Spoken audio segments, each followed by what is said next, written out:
During the summer of 2003, events in the northeastern United States involving a strange, human-like creature sparked brief local media interest before an apparent blackout was enacted. Little or no information was left intact, as most online and written accounts of the creature were mysteriously destroyed.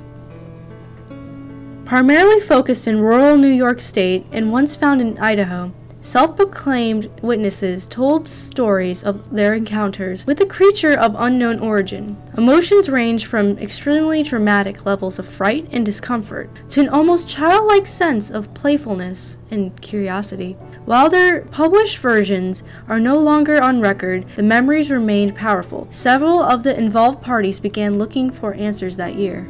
In early 2006, the collaboration had accumulated nearly 24 documents dating between the 12th century and present day, spanning 4 continents. In almost all cases, the stories were identical. I've been in contact with a member of this group and was able to get some excerpts from their upcoming book, A Suicide Note, 1964. As I prepared to take my life, I feel it necessary to assuage any guilt or pain I have introduced through this fact. It is not the fault of anyone other than him, for once I awoke and felt his presence, and once I awoke and saw his form.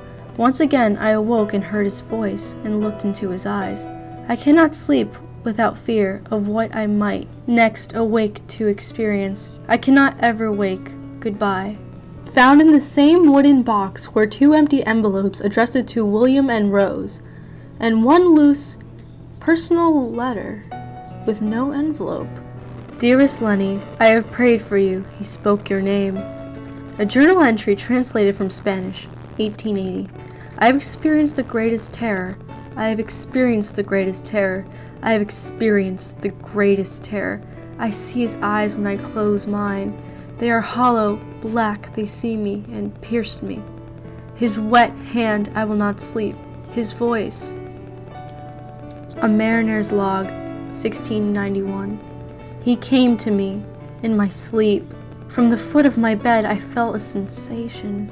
He took everything. We must leave to England. We shall not return here again at the request of the Rake. From a witness, 2006. 3 years ago, I had just returned from a trip from Niagara Falls with my family for the 4th of July. We were all very exhausted after a long day of driving, so my husband and I put the kids right to bed and called it a night. At about 4 a.m., I woke up thinking my husband had gotten up to use the restroom. I used the moment to steal back the sheets, only to wake him in the process. I apologized and told him I thought he got out of bed. When he turned to face me, he gasped and pulled his feet up from the end of the bed so quickly his knee almost knocked me out of the bed. He then grabbed me and said nothing. After adjusting to the dark for half a second, I was able to see what caused a strange reaction.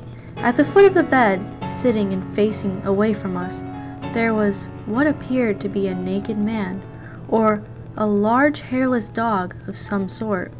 Its body position was disturbing and unnatural, as if it had been hit by a car or something. For some reason, I was not instantly frightened by it, but more concerned as to its condition.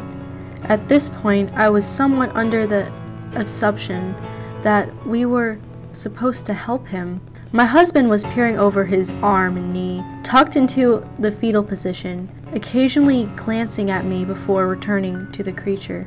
In a flurry of motion, the creature scrambled around the side of the bed, then crawled quickly in a flailing sort of motion right along the bed until it was less than a foot from my husband's face. The creature was completely silent for about 30 seconds, or probably closer to 5. It just seemed like a while, just looking at my husband. The creature then placed its hand on his knee and ran into the hallway leading to the kids' rooms. I screamed and ran for the light switch, planning to stop him before he hurt my children. When I got to the hallway, the light from the bedroom was enough to see it crouching and hunched over about 20 feet away. He turned around and looked directly at me, covered in blood. I flipped the switch on the hall and saw my daughter Clara.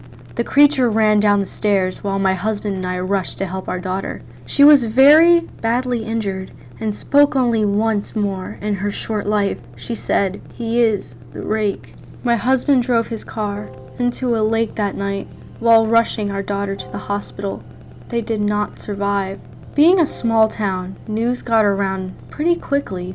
The police were helpful at first, and the local newspaper took a lot of interest as well. However, the story was never published, and the local television news never followed up either. For several months, my son Justin and I stayed in a hotel near my parents' house.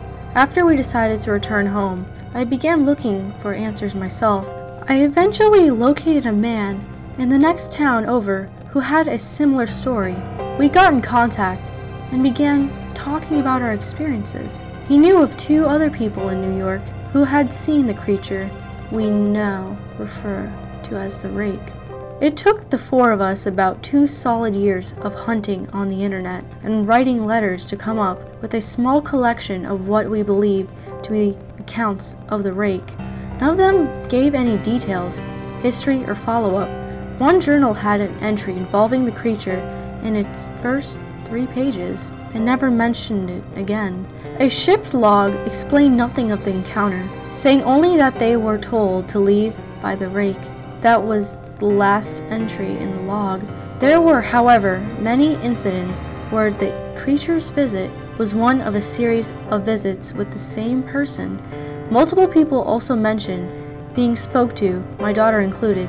This led us to wonder if the Rake had visited any of us before our last encounter. I set up a digital recorder near my bed and left it running all night, every night for 2 weeks. I would tediously scan through the sounds of me rolling around in my bed each day when I woke up. By the end of the 2nd week, I was quite used to the occasional sound of sleeping while blurring through the recording at 8 times the normal speed. On the first day of the 3rd week, I thought I heard something different. What I found was a shrill voice. It was the Rake. I can't listen to it long enough to even begin to transcribe it. I haven't let anyone listen to it yet. All I know is that I've heard it before, and I now believe that it spoke when it was sitting in front of my husband. I don't remember hearing anything at the time, but for some reason, the voice on the recorder immediately brings me back to that moment. The thoughts that must have gone through my daughter's head make me very upset. I have not seen the Rake since he ruined my life, but I know that he has been in my room while I slept. I know and fear that one night I'll wake up to see him staring at me.